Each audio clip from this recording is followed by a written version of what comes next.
mulai lagi ya.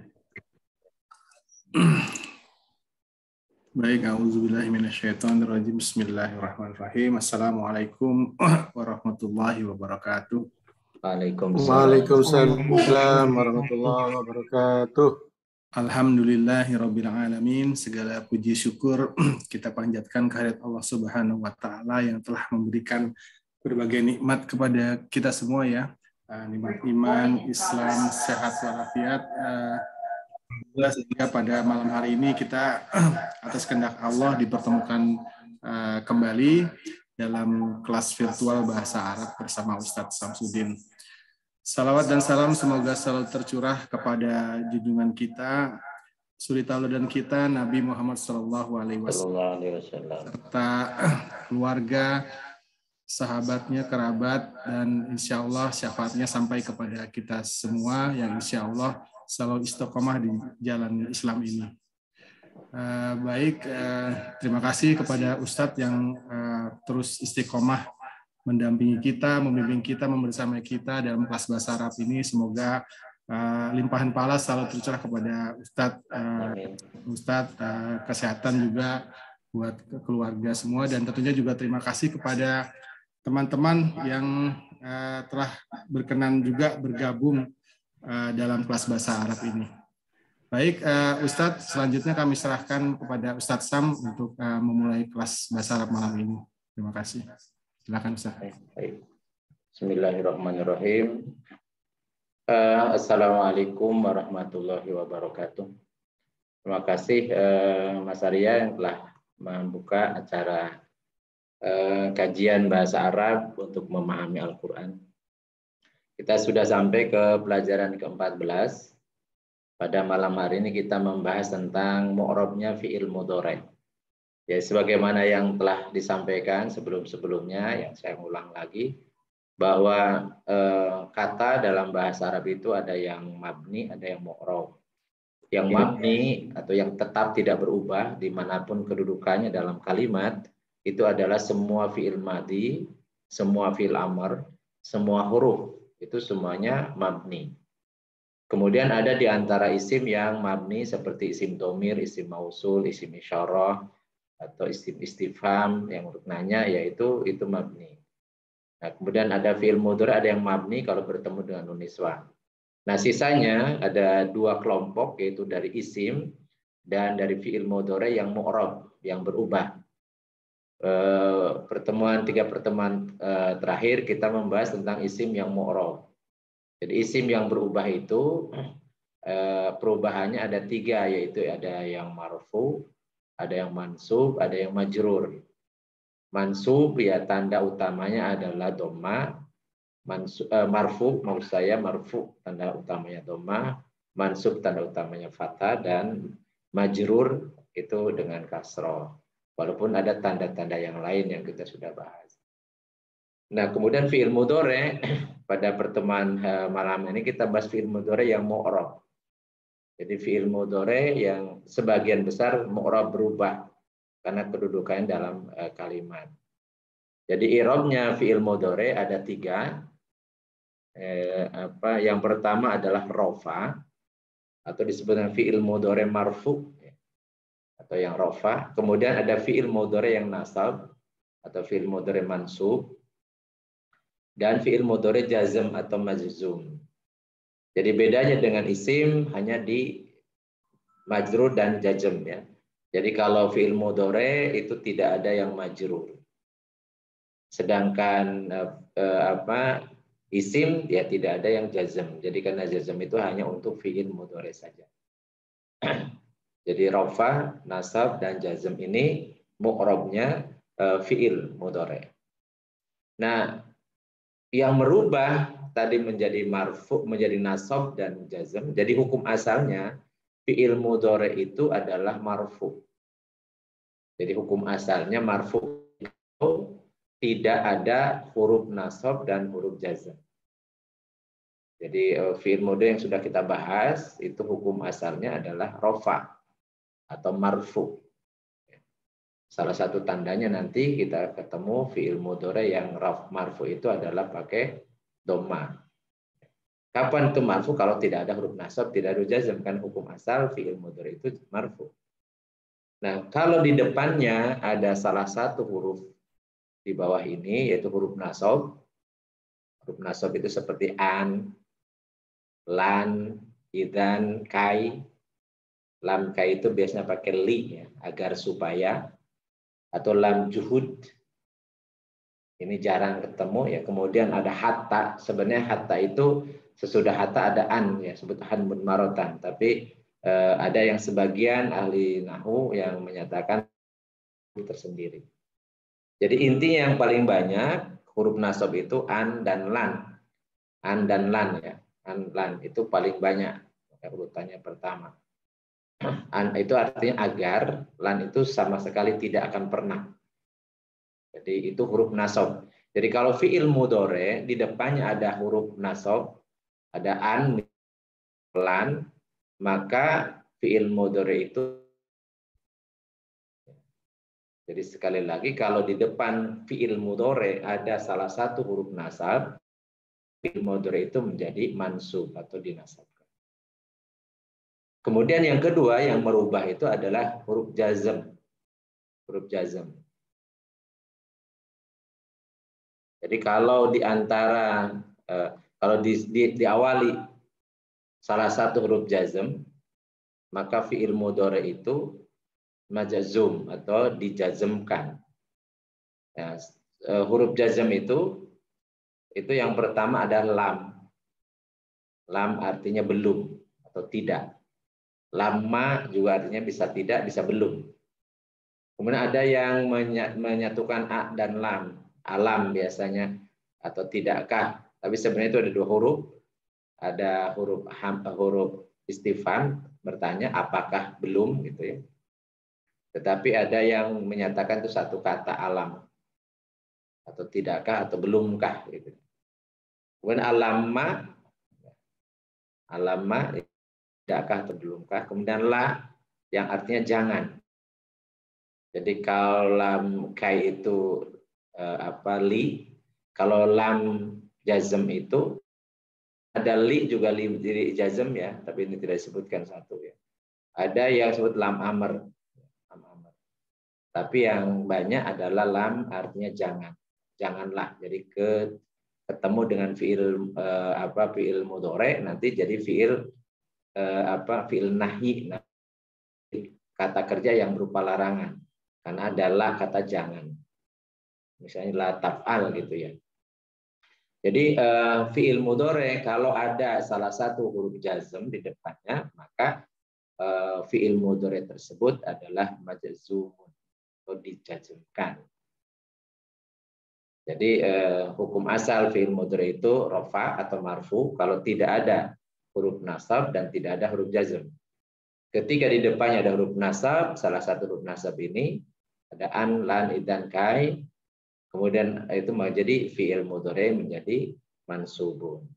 Kalau di depannya ada salah satu huruf jazm, ada lam, ada lamma atau la, ya, la nahi, larangan atau alam, maka fi'il mudhari itu majzumun atau dijazm.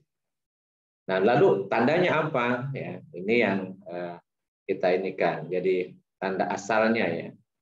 Fi'il mudhari ya, yang mu'rab atau berubah. Marfu itu tanda utamanya dhammatun. Dhammah. Atau yang jama atau yang musanna subutun nun, ada nun. Ya, seperti nanti kita jelaskan satu-satu. Yaktubu, yaktubani, berarti ada nun, subutun nun namanya. Nunnya ada. Ani. Atau yaktubuna. Una itu subutun nun. Jadi kalau marfu berarti tidak ada huruf nasab, tidak ada huruf jazm, maka fi'il mudhari itu ya akhirannya dhammah atau subutun nun, tetap nun atau nempel nun ya. Nah, kalau di depannya ada huruf nasab, maka disebut fi'il mudhari mansubun. Mansubun tandanya fi'il mudhari itu menggunakan fathah. Kalau yang tadinya ada nun, ani atau una, maka dibuang nunnya, hadfun nun. Hadfun nun artinya membuang nun. Misalnya yaktubani jadi yaktuba. Yaktubuna jadi yaktubu, nunnya dibuang. Ini hadfun nun. Jadi fathah dan hadfun nun. Kemudian fi'il mudhari kalau di depannya ada salah satu huruf jazm, maka fi'il mudhari itu majzumun, dijazmkan. Nah, kalau fi'il mudhari itu jazm, misalnya ada lam atau lama atau la, nahi, larangan ya, maka tanda akhir dari fi'il mudhari itu adalah sukun. Suknun atau sukunun ya. Jadi dimatikan hurufnya. Nah, atau kalau ada nun tadi hadfun nun. Kalau di depannya ada huruf ilat itu alif mati atau ya mati atau waw mati di akhir fi'il mudhari, maka kalau ada huruf jazm dibuang huruf ilatnya. Seperti tahdi pakai la tahdi. La tahdi. Jadi hamzahnya ya-nya dibuang. Misal tad'u atau yad'u pakai lam yad'u. Jadi wawunya waw matinya dibuang. Kalau taro pakai lam atau pakai alam, misalnya alam taro. Jadi alifnya dibuang. Karena huruf ilat. Jadi kembali lagi fi'il mudhari kalau tidak ada huruf nasab, tidak ada huruf jazm itu disebut marfu. Tanda akhir dari kata ya atau dari fi'il mudhari tersebut adalah dhammah. Atau kalau musanna dan jama ada subutun nun, ada nunnya, ani dan una. Kalau ada salah satu huruf nasab, an, lan, idzan, kai atau hatta misalnya, maka fi'il mudhari itu mansub. Tanda nasabnya adalah fathah. Tanda nasabnya adalah fathah. Atau kalau ada nun tadinya, maka dibuang nunnya, hadfun nun. Hadfun artinya dibuang nunnya. Jadi yaf'ula, yaf'ulu atau taf'ulu, jadi nunnya dibuang. Kalau di depan fi'il mudhari itu ada salah satu huruf jazm, maka fi'il mudhari itu majzum. Tanda akhir dari fi'il mudhari tersebut menjadi sukun. La taf'al, la tajlis misalnya. Atau lam yalid wa lam yulad. Jadi itu sukun semua. Atau kalau ada nun tadinya hadfun nun. Lam taf'alu. Lam taf sama dengan nasabnya ya, dibuang nun. Dan kalau ada huruf ilat, huruf penyakit di akhirnya waw mati ya mati, maka huruf ilatnya yang dibuang. Alam taro, alifnya dibuang, atau alam tahdi, jadi ya-nya dibuang. La taf'al, la tad'u misalnya. Jadi tad'u tadinya waw matinya dibuang. Ini tandanya i'rabnya fi'il mudhari. Ini contohnya yang lebih jelas. Kalau marfu ya itu seperti sesuai dengan domirnya, huwa huma hum, hiya huma hunna anta. Antum dan seluruh ke bawah. Itu tadi yaktubu, yaktubani, taktubu, yaktubuna, taktubu, taktubani, yaktubna, taktubu. Nah, kalau jadi ada huruf nasab, ada an, ada lan, ada idan, ada kai, ya. Maka bunyinya jadi ayaktuba. Tadi yaktubu jadi ayaktuba. Tadi yaktubani jadi layaktuba. Tadi yaktubunya jadi idan yaktubu. Kalau ada kai, taktuba atau an, taktuba. Taktubani jadi taktuba. Nah, yaktubna itu karena nun niswah mabni, dia tidak berubah. Marfu, mansub dan majzum atau jazm kalau ada nun niswah, kunna itu tetap tidak berubah. Yaktubna, yaktubna, yaktubna.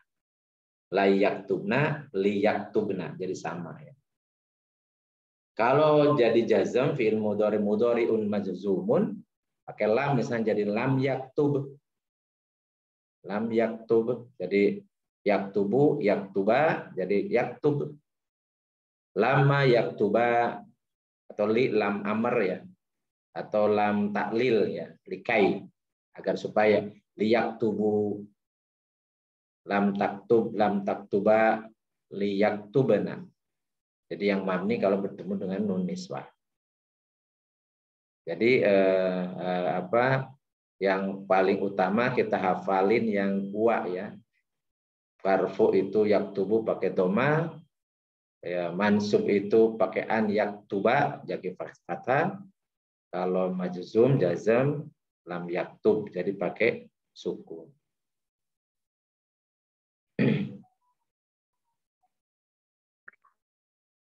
Nah, kemudian ini contoh yang lain.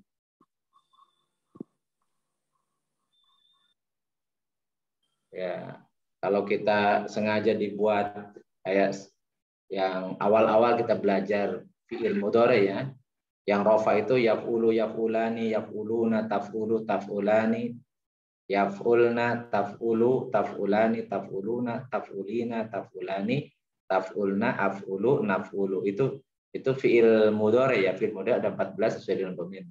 Kalau pakai huruf nasab pakai an misalnya jadi ayyaf'ula ayyaf'ula ayyaf'ulu antaf'ula antaf'ula an yaf'ulna ya mabni ya pada niswah.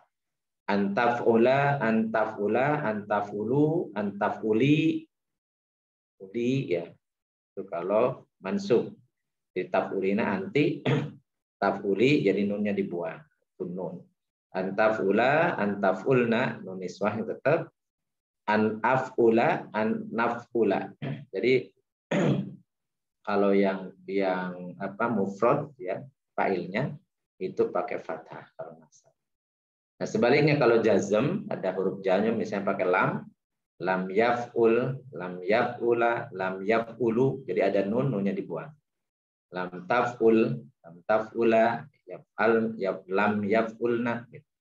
Lam taf'ul, lam taf'ula, lam taf'ulu, lam taf'uli itu kalau anti. Lam taf'ula, lam taf'ulna, lam af'ul, lam naf'ul. Jadi domah, fathah, sukun. Ya, maka dari itu sebenarnya kalau kita pakai isimnya di sukun, kecuali kalau lagi baca ya, jadi disukun, mad disukun bisa boleh. Isim pakai sukun atau isim yang mabni memang banyak yang pakai sukun. Tapi kalau yang mu'rab isim itu sebenarnya hukum asal tidak boleh pakai sukun karena yang sukun itu adalah fi'il mudhari.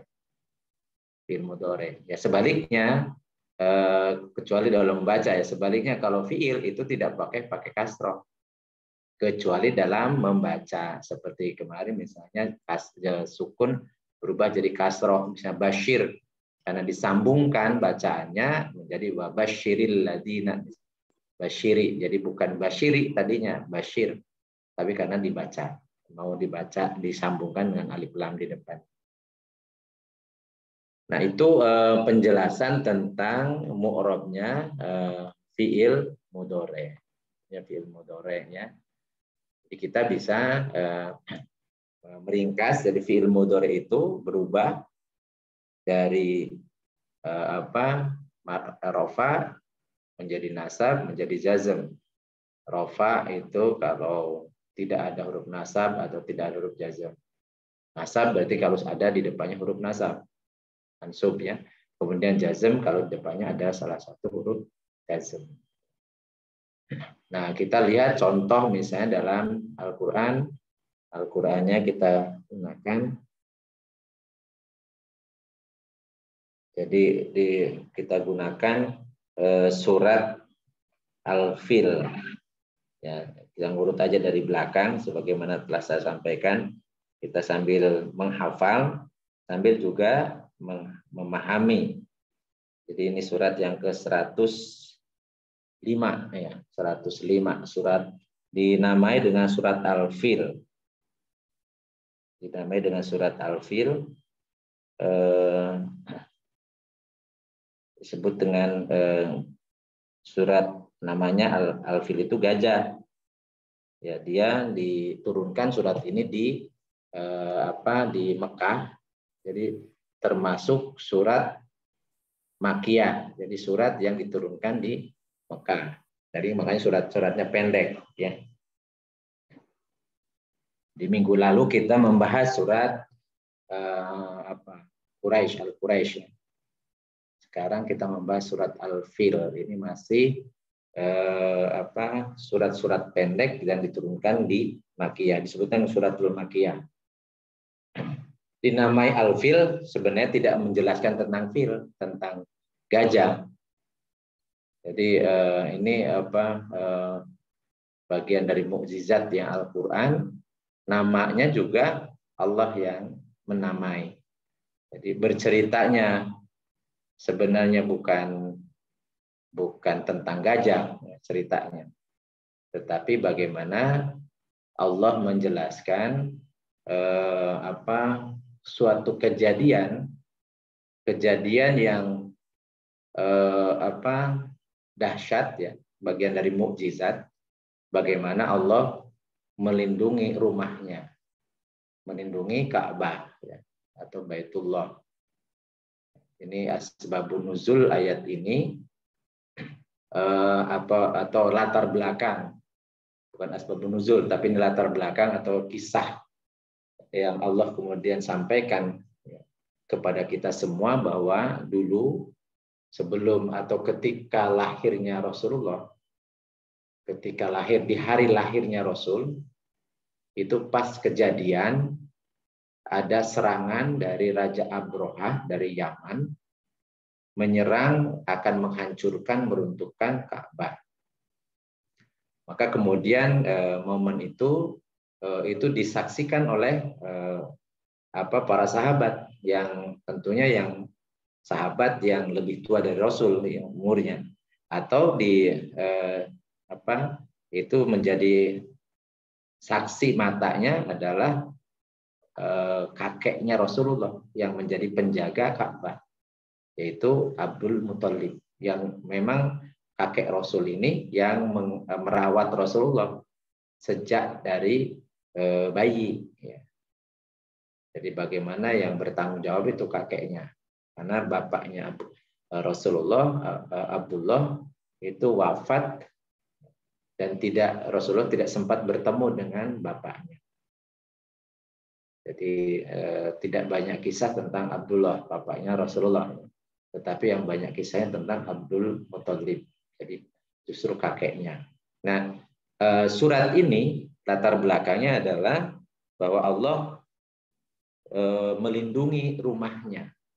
Jadi ketika Raja Abraham, seorang raja beragama Nasrani, yang tadinya dia diutus dari Romawi, kemudian menaklukkan Yaman, kemudian berkolaborasi dengan Habasyah, yang bahasa sekarang di Ethiopia, ya, hanya kehalangi dengan Laut Merah, ya. Kemudian Raja Abrahah ini, ya, menyingkirkan pesaingnya dan membangun sebuah negara besar di Yaman. Kemudian dia membangun sebuah gereja yang bercita-cita dia ingin gereja itu sebagai pusat ibadahnya orang-orang Nasrani, baik yang di Yaman ataupun yang di Ethiopia, ya. Termasuk orang-orang yang ada di sekitar, ya, Yaman. Kemudian Abrahah ini ingin agar orang-orang Quraisy dan orang-orang Arab yang biasa datang ke Ka'bah setiap musim haji agar berpindah, ya, kiblatnya, berpindah tempat berkumpul ibadahnya di gereja itu yang dibangun. Maka kemudian dia berniat untuk merobohkan Ka'bah. Kalau roboh Ka'bah berarti nanti artinya bisa digiring, ya, ke arah, ya, sana kerajaan. Maka dia berangkat dengan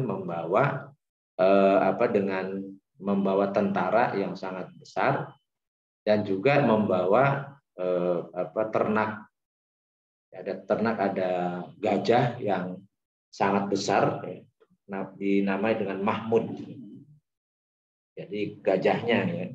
Kemudian dia bawa gajah yang lain, ya.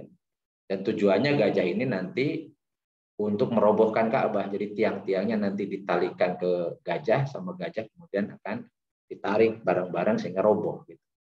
Cita-cita Abraham. Nah, begitu sampai ke Mekah, ya, kemudian dia merampas juga ternaknya orang-orang Quraisy. Salah satunya adalah ternaknya kakek Rasul, Abdul Muthalib. Dan ketika kemudian negosiasi, ternyata Abdul Muthalib tidak sama sekali keberatan kalau Raja Abraha mau menghancurkan Ka'bah. Ya, beliau keberatannya adalah merampas ternak beliau. Alasannya apa? Kalau ternak itu punya saya, punya kata Abdul Muthalib, maka aku minta agar diserahkan lagi, karena itu punya aku. Ka'bah itu rumah Allah, ya yang akan mempertahankannya yang pemiliknya gitu. Itu alasannya. Kami tidak punya kemampuan untuk mempertahankan Ka'bah, Baitullah. Jadi ya yang punyanya yang akan mempertahankan Baitullah itu. Itu yang disampaikan oleh Abdul Muthalib paman Rasul. Dan ternyata memang Allah menurunkan, jadi melindungi rumahnya. Dan sampai sekarang Ka'bah itu tidak roboh, semakin hari semakin makmur. Maka ayat itu, surat inilah yang menjelaskannya. Alam taro, ya. A dan lam. Tadi ada yang mengatakan alam itu huruf huruf jazm, ya. Tapi kalau saya memahami ada dua huruf ini, ada a dan lam. A itu huruf istifham mabni, apakah, lam baru huruf jazm. Huruf jazm lam. Artinya apakah belum atau apakah tidak, ya. Jadi boleh terjemah apakah tidak atau apakah belum. Taro itu dari ro'a ya ro, anta taro itu ada alif mati, huruf ilat, huruf penyakit, ya. Alif bengkok, ya. Nah, karena ada lam, jadi taro itu fiil mudhari. Taro artinya engkau melihat. Pakai lam, apakah belum engkau melihat. Nah, karena jazm, ini taro, ya, karena jazm maka huruf ilatnya dibuang. Jadi asalnya itu ada huruf alif mati. Alif mati. Jadi karena lam, alif matinya hilang. Alam taro. Alam taro berarti taro fiil mudhari jazm. Tanda jazmnya membuang nun. Membuang huruf ilat. Tanda jazmnya membuang huruf ilat. Fa'ilnya, subjeknya adalah anta. Subjeknya engkau. Siapa? Rasul. Dan ini disampaikan, diberitahu oleh Allah adalah Rasul, antanya Rasul. Apakah engkau belum melihat wahai Muhammad? Kaifa. Nah, kaifa ini sebenarnya kaifa fa'ala rabbuka bi'ashabil fil ada objek, tapi kalimat lagi. Kaifa sendiri adalah isim istifham. Isim itu isim untuk nanya keadaan. Bagaimana? Jadi dia kaifa itu mabni. Tidak berubah jadi kaifu atau kaifi, tetap kaifa. Dan posisinya sebagai objek. Kaifa. Fa'ala. Ini kalimat, kemudian kalimat baru lagi. Fa'ala, fi'il madi. Semua fi'il madi itu mabni. Jadi semua fi'il madi itu mabni. Dan ini mabni kalau huwa, mabninya dengan fathah, fa'ala, kataba, jalasa gitu ya. Tidak berubah. Siapa yang fa'ala itu? Rabbuka. Nah, Rabbuka kita sudah membahas.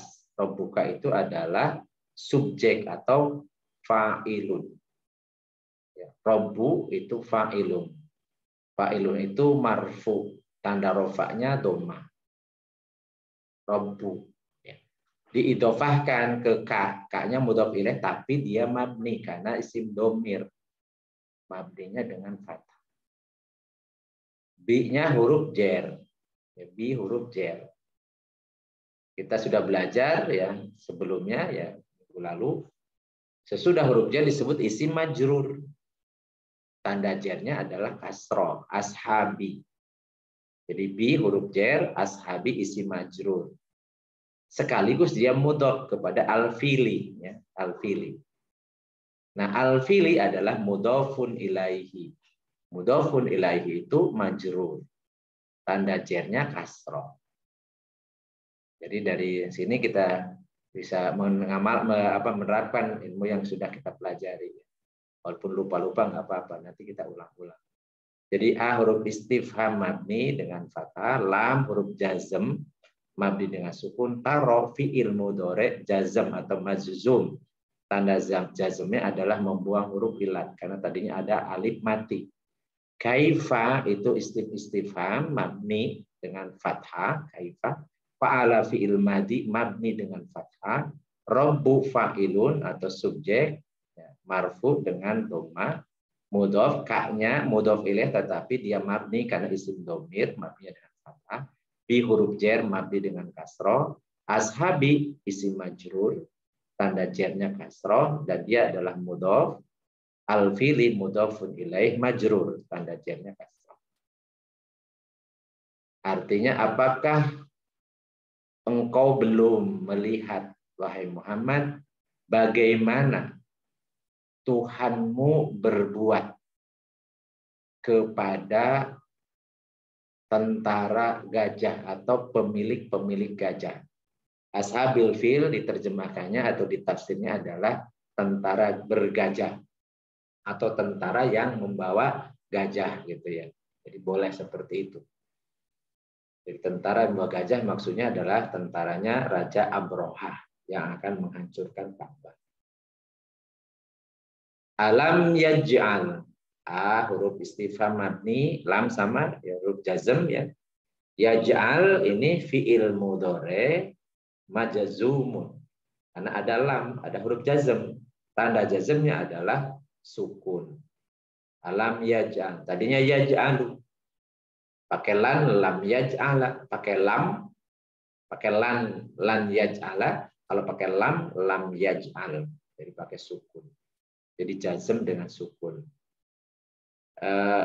Siapa fa'ilnya? Fa'ilnya adalah huwa. Huwa kembali rabbuka. Maksudnya alam yaj'al rabbuka. Tapi tidak disebut lagi karena di ayat sebelumnya sudah ada kata rabbuka. Yang fa'ilnya, yang subjeknya adalah huwa yang tidak ditulis ya. Disebut dhamir mustatir. Kembalinya kepada rabbuka. Kalau dipecah jadi alam yaj'al rabbuka. Kaidahum. Kaidah itu maf'ulun bihi atau objek. Maf'ulun bihi itu atau objek itu adalah nasab. Tanda nasabnya fathah. Kaidah. Diidhofahkan kepada hum, tapi humnya mabni karena isim domir. Mabni dengan sukun. Hum. Fi huruf jar mabni. Fi huruf jar itu mabni. Nggak berubah. Tadlilin isim majrur. Karena sudah huruf jar. Isim majrur itu majrurun tanda jarnya adalah kasroh. Kenapa pakai tanwin? Karena tidak ada alif lam. Tadlilin. Boleh disukun karena di akhir misalnya fi tadlil boleh. Tapi kalau ditulis itu harus ditulis tuh kasrotain tadlilin. Jadi kalau dibaca boleh tadlil karena mad arin disukun. Wa arsala wa huruf atop mabni dengan fathah. Arsala fi'il madi sama dengan fa'ala. Ya, fi'il madi mabni dengan fathah. Mabni. Siapa fa'ilnya? Ya, subjeknya kembali ke rabbuka. Fa'ala rabbuka ini arsala rabbuka. Dari Tuhanmu. Ya, itu sebagai fa'ilnya. Alaihim, alanya huruf jar, mabni. Himnya isim domir juga mabni. Toiron, nah toiron ini adalah maf'ulun bihi. Jadi arsala rabbuka alaihim toiron ababila. Ababila, ya toiron itu maf'ul bih mansub tanda nasabnya fathah. Ababila ini sifat dari toiron. Artinya yang berbondong-bondong atau bersusul-susul atau bergelombang-gelombang ya. Jadi ababil itu artinya karena banyak burungnya, jadi yang silih berganti, jadi menghujani ya. Jadi menyerang itu tidak satu-satu ya, tapi bareng, tapi rombongan, tapi kayak bergelombang itu saking banyak. Jadi Tuhanmu telah mengutus kepada ashabil fil, himnya ashabil fil, kepada tentara yang membawa gajah itu, toeron burungnya apa? Karena pakai domat pakai fathatain nggak tahu burungnya burung apa. Toeron yang jelas burung. Banyak makanya tafsirnya macam-macam. Ada yang mengatakan katanya burungnya seperti parutnya atau kepalanya seperti rusa, nggak tahu musang seperti apa macam-macam. Tapi yang jelas nggak ada yang tahu, nggak bisa menjelaskan. Yang kita yakini bahwa ini toiron adalah burung. Nah, burungnya apakah masih ada sekarang? Walau alam. Ababil ini sifat dari toiron. Ya. Kenapa dia tidak pakai tanwin? Karena ababila ini ghairu munsharif, tidak mau nerima tanwin. Tarmihim, tarmi ini fiil mudhari. Fiil mudhari tapi tidak ada huruf nasab, tidak ada huruf jazm, sehingga tarmi ini marfu. Tanda rofaknya sebenarnya ini dhammah harusnya. Tapi karena ada huruf ya mati atau huruf ilat, maka ya matinya nggak mau dikasih dhammah. Huruf ilat. Jadi mabninya atau marfu'nya dengan dhammah yang dikira-kirakan kepada ya. Artinya dia mu'rab sebenarnya cuman huruf ilatnya nggak mau dikasih dhammah. Tarmi, karena disebut huruf ilat, ya mati. Himnya ini posisinya sebagai maf'ul bih tapi mabni karena isim domir. Him. Siapa yang subjeknya, fa'ilnya? Fa'ilnya adalah toirun. Jadi tarmi toirun ashab al fil. Jadi burung-burung ya, burung-burung itu yang berbondong-bondong itu melempari ya tentara bergajah itu. Bi huruf jer mabni, hijarotin isim majrur karena sudah huruf jer. Tanda jernya asro.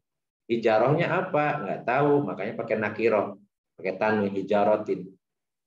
Yang jelas batu, cuman batunya ada yang mengatakan tafsirnya batu dari api neraka. Gitu. Karena disebutkan min sijilin, min huruf jer, sijilin isim majrur. Tanda jernya kasroh. Nah, dari sijilin juga masih nakiroh.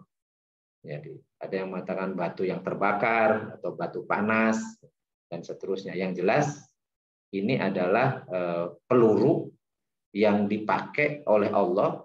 Ya, tentaranya adalah toir, tentaranya burung. Senjatanya hijarotin min sijil. Yang dilempar-lemparkan. Bagaimana melemparkannya? Seperti apa burungnya? Kemudian bagaimana bentuk batunya? Walau alam bisa. Tapi yang jelas akibatnya faja'alahum, fa-nya huruf atop mabni, ja'ala sama dengan fa'ala sama dengan arsala, ini fi'il madhi mabni dengan fathah. Fa'ilnya adalah rabbuka. Fa'ala rabbuka, arsala rabbuka, dia ja'ala rabbuka, humnya maf'ul bih tapi mabni karena isim dhamir. Ka-nya huruf jer, ka huruf jer ya. Asfin isim majrur tanda jernya kasroh. Asfin. Makulin ini sifat dari asfin. Asfin yang makul itu artinya yang dimakan. Kalau akilun yang makan, kalau makulun yang dimakan. Jadi akibat dari lemparan batu panas itu, maka Tuhanmu telah menjadikan ashabal fil, di tentara yang bergajah itu seperti daun-daun makul yang dimakan. Ada yang mengatakan yang dimakan oleh ternak, ya, sehingga tinggal tunggul-tunggulnya doang. Ada yang diterjemahannya ada yang dimakan oleh ulat, dimakan oleh hama, dan bahkan oleh ulat berarti tinggal tulang-tulang daunnya doang. Dari saking panasnya, ya orang yang terkena batu itu langsung luluh lantak kulit dan daging-dagingnya sehingga menyisakan hanya tulang-tulang saja. Saking panasnya. Jadi kembali terjemahannya, apakah engkau tidak melihat, wahai Muhammad, bagaimanakah Tuhanmu telah berbuat kepada tentara yang bergajah? Bukankah, apakah tidak Tuhanmu telah menjadikan atau telah membuat tipu daya tentara bergajah itu fi tadlil dalam sia-siaan atau tidak atau melenceng ya. Tadlil itu artinya dola itu artinya sesat kalau akidah, tapi dola itu maksudnya tidak sesuai dengan sasaran, tidak lurus, tidak tepat atau melenceng ya. Artinya gagal gitu ya. Apakah Tuhanmu tidak telah berbuat atau tidak berbuat? Bagaimana tipu daya mereka itu melenceng atau sia-sia atau gagal total. Dan Tuhanmu telah mengutus ya, untuk menghancurkan ashabil fil ya, tentara bergajah itu, burung ababil yang berbondong-bondong, yang bergelombang saking banyaknya. Burung-burung itu melempari tentara bergajah itu dengan batu dari ya, tanah yang sangat panas. Maka Tuhanmu menjadikan mereka seperti daun sayuran atau daun tanaman yang dimakan ulat saking panasnya. Nah, ini surat Al-Fil. Pernah ada orang Quraisy ingin membuat surat, judulnya surat Al-Fil, tapi dia cerita tentang gajah. Al-fil mahwal fil jasaduhu kabir nailuhu tawil udunuhu kabir. Dia mengatakan gajah. Apa itu gajah? Gajah itu badannya gede, ya, belalainya panjang, hidungnya panjang, telinganya lebar. Jadi mereka sendiri tertawa. Ingin membuat satu surat dengan judul Al-Fil, ternyata isinya nggak jelas. Tapi surat Al-Fil yang di dalam Al-Quran ini justru berisi tentang bagaimana konsekuensi ya, orang yang menentang atau bahkan tadi menantang Allah. Jadi menantang Allah, ya, mau menghancurkan Ka'bah, rumah Allah, sama Allah langsung habisi, langsung cukup dengan mengutus toir, burung ya. Nah kalau di dunia, nah di akhirat, apalagi di akhirat. Di akhirat lebih berat lagi. Maka dari itu jangan coba-coba ya, menantang-nantang Allah, jangan coba-coba berani kepada Allah, membangkang kepada Allah, karena konsekuensinya di dunia pun Allah berkuasa untuk menghancurkan siapapun yang melawannya. Demikian pula kalau tidak di dunia, maka di akhirat. Na'udzubillah.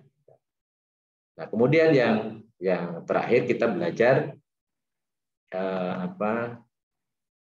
doa kunut ya. Ini terlepas dari yang pro kontra kunut ya, ini kunut subuh. Tidak akan membahas tentang hukumnya ya, karena bisa jadi teman-teman ada yang ikuti mazhab Syafi'i, ada yang ikuti mazhab Hambali atau Hanafi gitu, yang nggak ada masalah. Karena kalau dalam masalah fikih itu khilafiyah adalah biasa.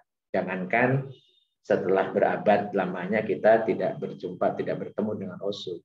Ketika masa Rasul hidup pun para sahabat berbeda. Jadi kalau khilafiyah jangan pernah dijadikan bahan untuk perdebatan, apalagi di grup ya. Jadi saya kadang-kadang kasihan gitu kalau kita habis energi hanya untuk berdebat masalah-masalah khilafiyah di dalam grup ya. Kasihan yang nanti yang mau mengambil manfaat dari grup itu hanya terganggu dengan perdebatan yang tidak ada manfaatnya, tidak ada faedahnya, justru saling gak enak ya, saling gak enak. Jadi biasa-biasa aja. Termasuk kunut ini biasa menjadi bahasan tentang khilafiyah. Jadi seakan-akan ada yang mengatakan kunut ini adalah bid'ah, kulo bid'ah dolalah finar. Jadi masa orang sholat subuh gara-gara pakai kunut masuk neraka, kan nggak mungkin. Yang jelas yang siap neraka itu yang nggak sholat subuh gitu ya. Kalau kunut nggak kunut ya nggak ada masalah. Jadi saya ingin membahas yang doa kunut ini untuk yang tentunya yang biasa mengamalkan di dalam rakaat kedua, sholat subuh sesudah i'tidal rakaat kedua, sebelum sujud maka doa kunut dulu.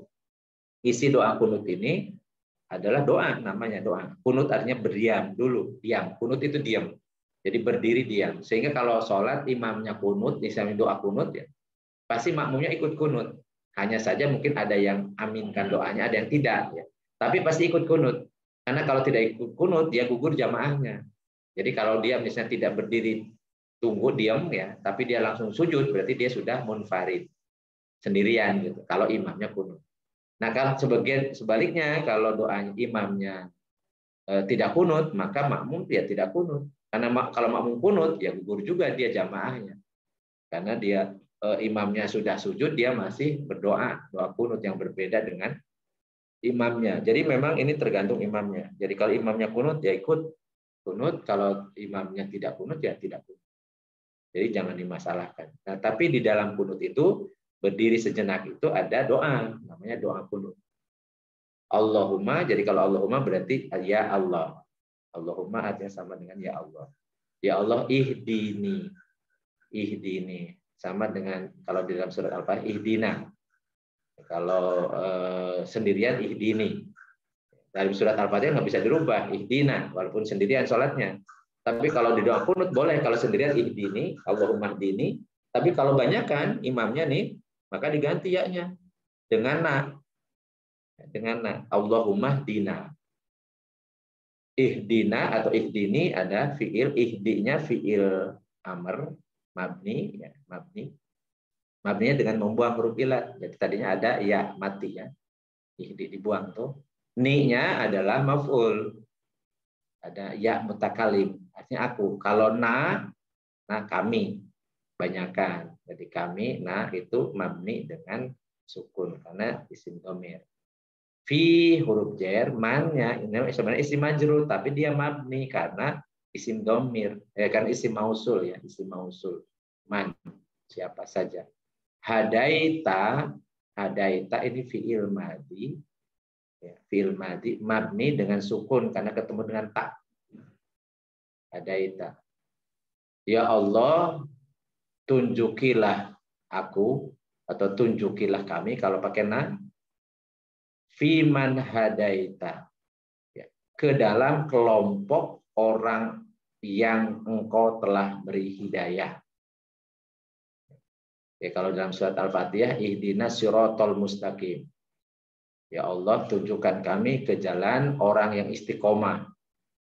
Mustaqim, walaupun terjemahnya karena jalan yang lurus ya. Tapi maksudnya itu isim fa'il. Ya, istiqomah, mustaqim, orang istiqomah. Siapa orang istiqomah itu? Siratal ladzina an'amta alaihim. Jadi mustaqim itu adalah alladzina an'amta alaihim. Orang-orang yang telah engkau beri nikmat.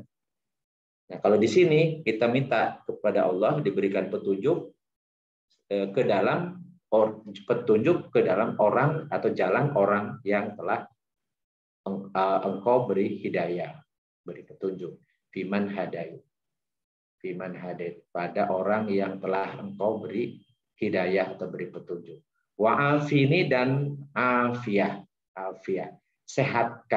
sehatkanlah aku. Kalau kami wa afina dan sehatkanlah ya Allah kami fiman afait, seperti atau masuk kelompok orang yang engkau telah afiatkan, yang engkau telah sehatkan.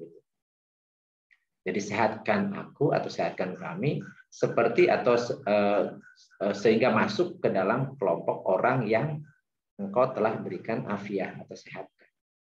Wa tawallani, dan lindungilah kami atau fatawallana, dan lindungilah kami fiman tawallai, seperti orang yang telah engkau lindungi. Atau pimpin, juga ada yang menang pimpin. Pimpinlah kami seperti orang yang engkau telah pimpin. Wa barik li atau barik lana, dan berkahilah olehmu kami bima a'tait, pada apa saja yang telah engkau berikan. Dari makanan, umur, pakaian, istri, anak, semua. Ya Allah, berkahilah kami atau berikan berkah kepadaku atau berikan berkah kepada kami pada semua apa saja yang telah engkau berikan. Wakina atau wakini, dan jagalah kami atau jagalah aku syarra ma qadait, dari keburukan apa saja yang telah engkau tetapkan. Maksudnya yang tadinya mungkin telah ditetapkan qadoknya itu jelek, kita minta kepada Allah dilindungi agar yang jelek yang telah ditetapkan itu enggak jadi. Jadi minta dijaga oleh Allah, ya Allah jagalah kami dari buruknya apa yang telah engkau tetapkan. Innaka taqdi wa la yuqda 'alaika. Karena sesungguhnya engkau yang takdi, yang melaksanakan, yang menuntaskan atau yang mengerjakan. Wala yuqda 'alaik. Tidak ada yang bisa memaksa atau mengerjakan atau memaksa Allah. Jadi semua keputusannya idza qada atau idza arada syai'an, idza qada syai'an, ya udah, ya Allah kalau memutuskan sesuatu, menetapkan sesuatu, maka pasti terjadi. Maka ya Allah, sesungguhnya engkau yang menentukan, yang menetapkan, bukan yang ditetapkan oleh yang lain. Wa innahu, dan sesungguhnya manusia itu la yadillu man walai. Jadi tidak akan wa innahu la yadillu man walaita. Sesungguhnya tidak ada yang terhina kalau siapa saja orang yang telah engkau pimpin atau engkau lindungi. Tidak akan terhina atau tidak akan jatuh orang yang kau lindungi. Wala ya'izzu man adai, dan tidak akan mulia. Wala ya'izzu, tidak akan ada yang memuliakan orang yang adaita, yang kau musuhi, yang engkau lawan. Tabarokta Rabbana wa ta'alaita. Tabarokta maha suci engkau, maha memberi keberkahan, ya Tuhan kami, dan maha tinggi. Ta'ala, engkau maha tinggi. Ini doa kuno. Jadi yang biar paham, ya, doa kunut itu doa sambil berdiri sejenak, ya, sesudah i'tidal, sebelum sujud, di dalam rakaat kedua sholat subuh atau sholat-sholat yang lain kalau tujuannya untuk nazilah. Baik teman-teman sekalian, itu yang materi pada hari ini. Jadi saya stop share dulu. Nah, silakan kalau ada yang mau ditanyakan. Ya, mudah-mudahan tidak ngantuk. Kang Cucu juga sudah ada. Ibu-ibu silahkan yang mau menyampaikan sesuatu. Mudah-mudahan tadi saya tidak buru-buru. Termasuk pelajaran yang sebelum-sebelumnya kalau ada yang belum paham. Silakan. Sekarang ada Bang Maruli, biasanya Bang Maruli yang duluan nanya. Silakan Ibu, Bapak-bapak. Ibu-ibu dulu mungkin. Ustadz mau tanya, saya Ya, boleh silakan. Kan ada yang bilang yang terkait alfil, toiron ababil itu ya. Ada yang bilang ababil gitu ya. Padahal ababil sebenarnya artinya berbondong-bondong gitu Ustadz ya. Iya, jadi memang ada yang jamak dari ibil ya, ibil. Ada yang bahkan ababil itu dari kata bulbul, jadi burung bulbul gitu ya. Memang tafsirnya cuman yang gitu kan itu semuanya nakiroh ya. Kita juga nggak tahu, seperti misalnya Rasulullah bercerita tentang buruk ya, buruk. Itu kan sesuatu juga yang memang buruk atau tadi binatang tunggangan yang memang ini salah satu bagian dari mukjizat yang memang gaib. Jadi hanya Allah yang tahu dan Rasul tentunya.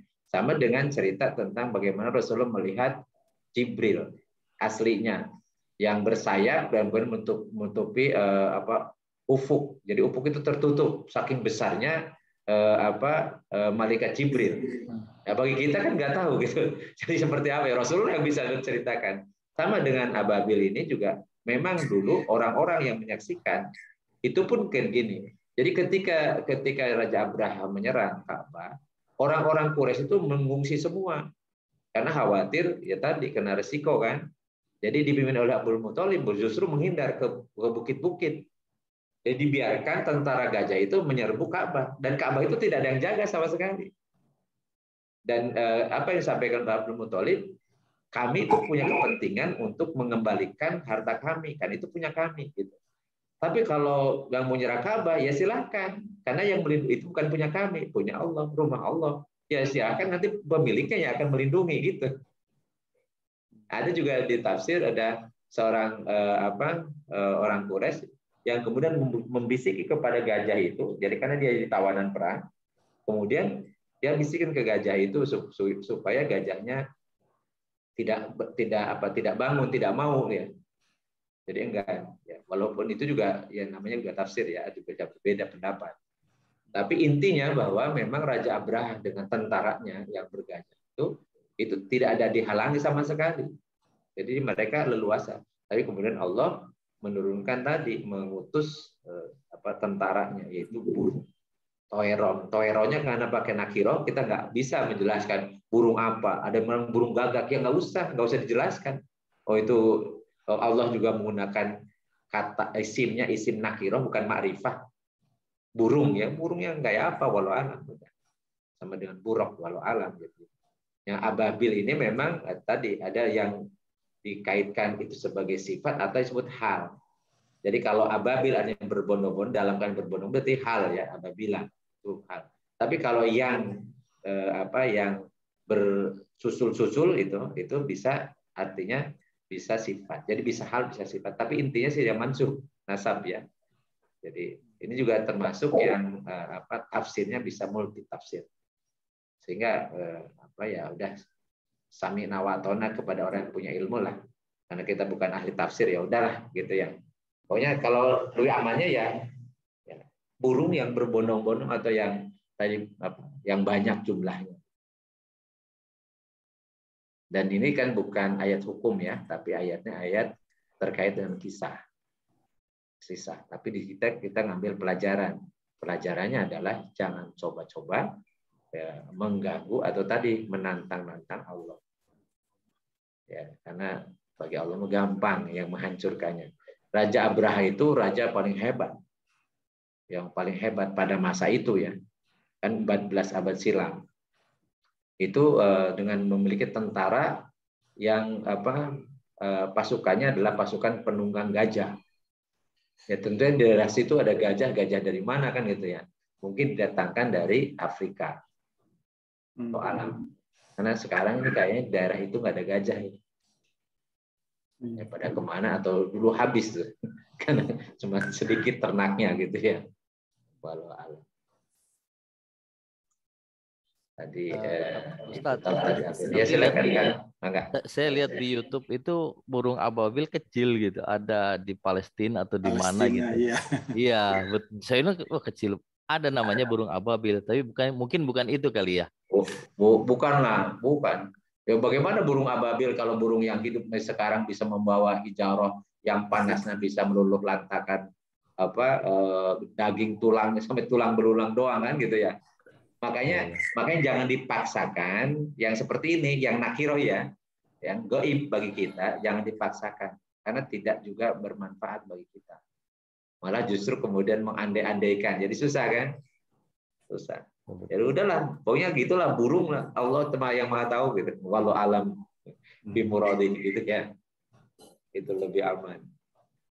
Karena burung sekecil itu ya, burung sekecil itu ya. Makanya tahu kita burung itu kayak burung walet gitu. Ada yang seperti burung walet gitu ya. Ya seperti boleh lah kata seperti, tapi kan nggak tahu juga besarnya apakah benar sebesar burung walet. Ya. Ustaz tadi nyebutin bahwa itu nakiroh dan nggak bisa kita kan itu maksudnya gimana? Jadi gini, isim itu kan ada dua ya, ada nakiroh dan ma'rifah. Itu pelajaran kita dulu ya.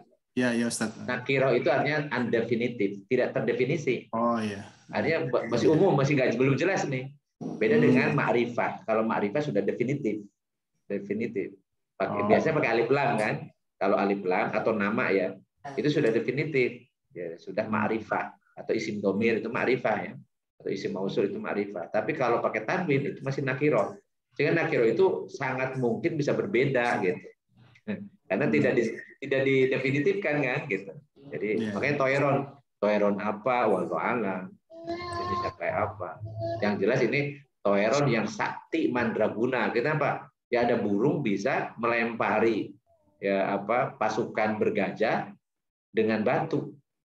Dengan batu dan batunya itu saking panasnya bisa meluruhkan kulit dan daging dari manusia sampai tinggal tulang belulang doang. Ya. Jadi kalau misalnya ini burung yang seperti apa yang bisa membawa panasnya? Kalau misalnya burung biasa kan, atau burung walet apalagi, ya membawa batu yang panas itu ya hancur juga kan gitu. Jadi itulah makanya kita Al-Quran itu pasti menggunakan kata itu punya makna. Punya makna. Jadi itu nakiro itu nggak pakai atoir. Kalau atoir pakai alif lam ya, nah, mungkin burung apa yang dikenal. Gitu. Atau tayron. Nakiro. Ustaz mau nanya Ustaz ya. Silakan Bang Marun. Tadi kan disebutkan, ini saya ketinggalan pelajaran untuk mudhari ya. Marfu domah ya, tapi jadi yang dicontohkan yang pakai huruf ilah Ustaz ya, mungkin bisa tolong di review. Jadi tadi misalkan tarmihim dari Roma jadi tarmi gitu Ustaz ya. Ini domirnya ini kembali kepada kepada burung. Burungnya, jadi burung itu apalagi nih burungnya yang ababil, yang berbondong-bondong jadi banyak. Burungnya banyak. Dan karena banyak disebutkan kullu jam'in muannas. Jadi semua jenis banyak itu jadi muannas. Jadi karena ababil itu, makanya makna ababil itu bukan nama ya, tapi ababil itu artinya tadi jumlahnya banyak. Yang banyak. Jadi ababil itu disebutkan bergelombang atau berbondong-bondong atau bersusul-susul. Artinya burungnya belum jelas burung namanya burung apa, jenis seperti apa gitu kan. Tetapi ababil dia berbondong-bondong atau bergelombang. Sehingga banyak maka karena banyak setiap jamak itu muannas, setiap jamak itu pakai hiya. Makanya tarmi bukan yarmi. Kalau kalau toeron saja satu burung nih, maka bunyinya yarmi. Dia melempar. Tapi karena ababil itu banyak, maka setiap banyak jama itu menjadi muannas dan kemudian muannas itu pakai hiya. Bunyinya jadi tarmi.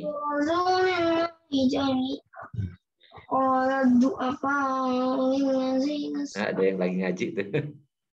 Biasa. Ya, makasih Ustaz. Ya. Ibu-ibu ada yang bertanya? Ini ada 20. Ya, saya mau tanya Ustaz. Silakan Mbak Ira. Yang apa?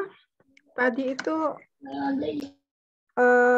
rofa, mansub sama jazm ya. Itu yang terakhir itu apa artinya Ustadz, yang saubut nun itu dengan apa tuh? Saubut itu artinya apa? Ya. Saubut, ya, jadi fi'il mudhari itu akan ada 14 ya. Kalau huma dan hum atau antuma dan antum itu akhirannya ani atau una. Jadi ada nun di situ. Jadi kalau fi'il mudhari di depannya tidak ada huruf nasab, tidak ada huruf jazm, maka dia tetap nun, ada nun. Jadi yaktubu, yaktubani, yaktubuna. Jadi yaktubani, yaktubuna itu disebut subutun nun, tetap nun, ada nunnya. Begitu ada an misalnya huruf nasab, maka nunnya dibuang, hadfun nun. Jadi pakai an, yaktuba, tadi yaktubani, jadi yaktuba. Tadi yaktubuna jadi an, yaktubu, nunnya dibuang. Itu disebut hadfun nun. Nah, pakai huruf jazm juga sama. Pakai lam misalnya. Lam yaktuba, tadinya yaktubani. Atau lam yaktubu, tadinya sebelum ada lam, yaktubuna. Jadi makanya dalam Al-Quran, fa'il lam taf'alu walan taf'alu fattakun narul lati wa quduhan nas wal hijarah itu ya. Ya. Dalam surat Al-Baqarah ya.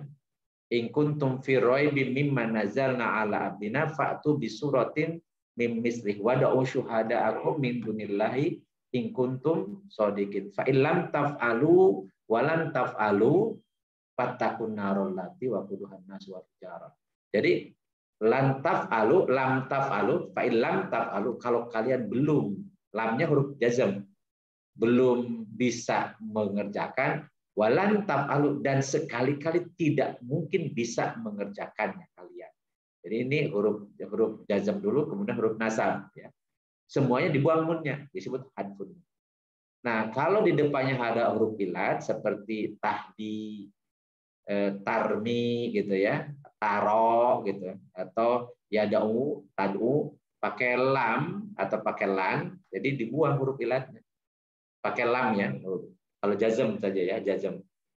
Jadi lam, alam, taro. Tadinya taro, alam tahdi, tadinya tahdi ya. Jadi itu dibuang huruf ilat, namanya hadfu huruf ilat. Seperti itu Mbak Ira. Ya paham, alhamdulillah. Terus ini Ustadz, kalau saya boleh tanya itu, saya ada di surat Az-Zumar itu, cuman mau inna itu apakah berasal dari kata sama dengan anak, inna, dan dipanjangkan. Innanya dipanjangkan. Ya, itu. Inna dipanjang itu ada dua kata. Seperti inna a'toina kal kausar ya. Inna dari inna pendek dan na. Inna lillahi misalnya. Itu sama kan? Di tasdid. Inna tasdid, itu artinya nunnya double. Itu dari kata inna, huruf taukid. Huruf taukid inna sesungguhnya. Na-nya kami. Isim innanya dalam bentuk, isim domirnya dalam bentuk domir. Maksudnya isim innanya dalam bentuk domir. Ya. Domirnya na. Na-nya mabni. Jadi gabung inna dan na, maka jadi inna lillahi. Sesungguhnya kita. Jadi dia isimnya itu kan isim innanya isim itu innanya kan domir ya. Domir dia mabni ya. Mabni. Nah, di situ kan dengan huruf innanya. Ya. Kan dia setelah itu kan apa? Khobar inna ya. Khobar innanya itu kan rofa ya harusnya ya. Tergantung kalau dalam kalimat lagi atau dalam inna lillahi. Lillahinya kedudukannya sebagai khobar inna, tapi dalam bentuk jar majrur. Huruf jar, li, dan Allahi, isim majrur. Jadi karena diganti posisinya oleh huruf jar dan isim majrur. Seperti kata inna lillahi. Inna huruf taukid, na-nya isim inna, harusnya nasab karena isim inna. Tapi dia mabni karena isim domir. Lillahi itu kedudukannya sebagai khobar inna, harusnya marfu, tapi karena li huruf jar, jadi Allahnya isim majrur. Jadi kalau dipraktekkan nanti di ini seringkali teori yang ini ternyata berbeda di kalimat ya di dalam Al-Qur'an. Makanya bisa menerapkan itu memang harus mengenal tuh bagaimana pola di dalam Al-Qur'an, dan kenapa orang ahli bahasa Arab pun, orang Arab ahli syair pun, itu ketika membaca Al-Quran, dia harus belajar dulu. Karena di Al-Quran itu tadi modelnya atau polanya itu berbeda dengan umumnya yang digunakan oleh orang Arab. Walaupun itu fasohah ya. Apalagi kalau Arab yang harian gitu ya. Yang fasohah pun harus belajar Al-Quran itu. Karena di Al-Quran itu tadi ada susunan katanya, penggunaan katanya, susunan kalimatnya menurut saya, kemudian pilihan katanya, kedalamannya, kemudian belum lagi sastranya, yang sering saya ulang-ulang. Makanya Al-Quran itu mukjizatnya adalah ya tadi ayat-ayatnya, suratnya, ayatnya, lafaz-lafaznya gitu, bahkan tanda-tandanya, dan itu tidak ada yang bisa bikin. Ahli syair orang Arab pun nggak bisa, apalagi orang awam, orang ajam ya nggak bisa. Apalagi kita yang orang Sunda atau orang Jawa, orang Batak gitu ya nggak bisa lah. Makanya jadi dalam satu ayat itu bisa terdiri dari beberapa kalimat ya Ustadz? Betul, betul. Jadi ada nanti anak kalimat, jadi cucu kalimat gitu ya. Jadi bisa kalau itu makanya kalau kita ngerti ilmu alat bisa ngurai itu.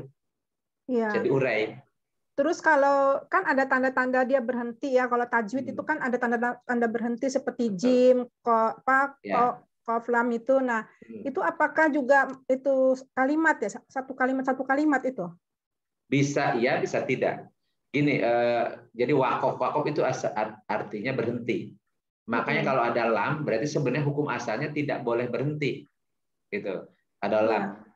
Kalau misalnya sod dan lam itu wasol aula, artinya disambung lebih baik.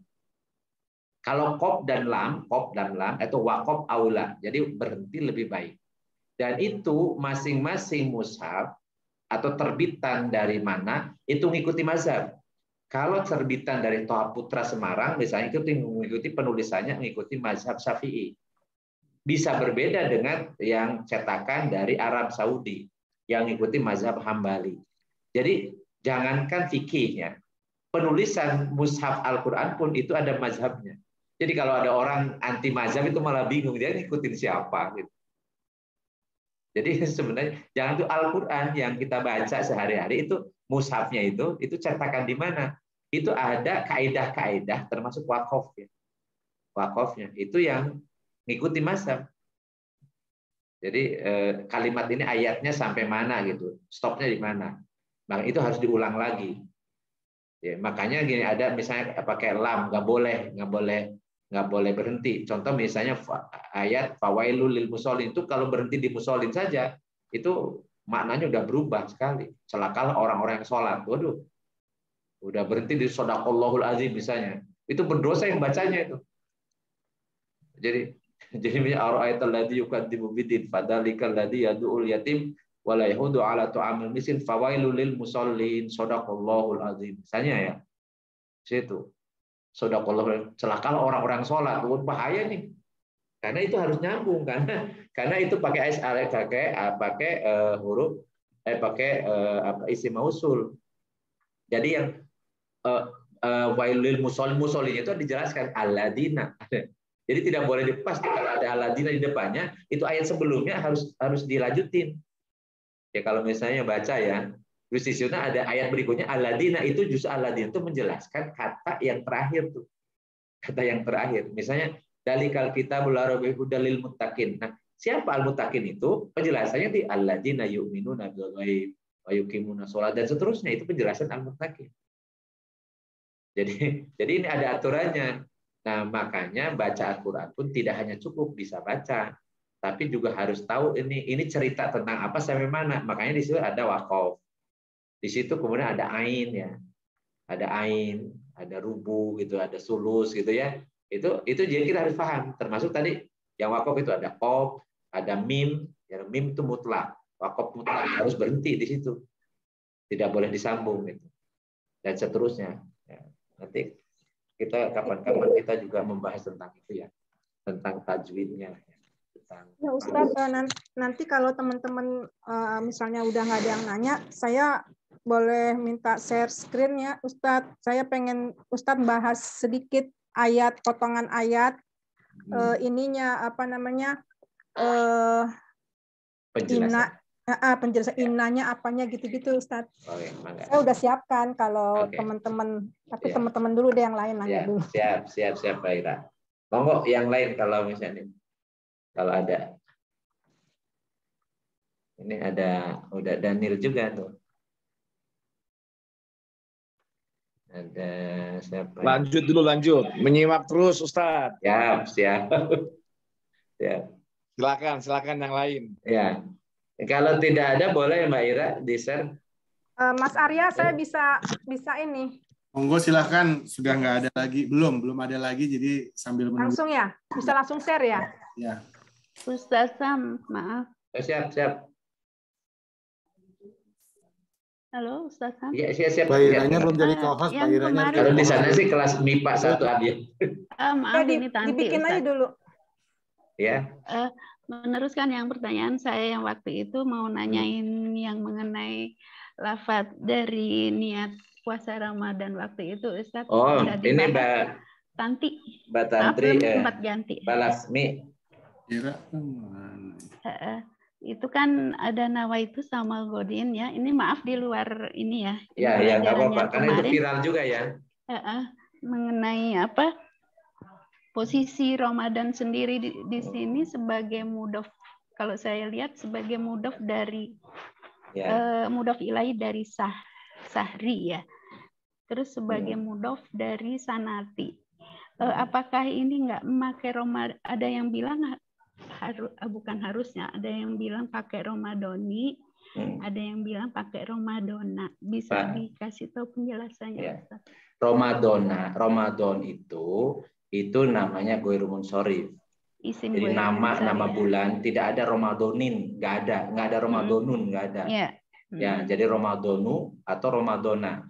Jadi ketika dia mudhof ilaih misalnya, dia majrur, maka tanda jernya dengan fathah Ramadona. Jadi kalau ada orang mengatakan sauma syahri Ramadoni, itu menunjukkan dia nggak ngerti ilmu nahwu. Karena dia mau majrur, mau mansub itu tetap Ramadona. Oh gitu. Nah kita di mana misalnya nawa itu, kita cerita ya, nawa itu fiil madi. Ya, fiil madi. Fa'ilnya kan tuh aku ya, aku telah berniat. Jadi telah ya. Sauma itu maf'ulun bi.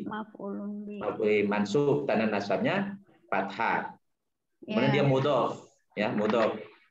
Godinnya mudhof ilaih. Puasa besok.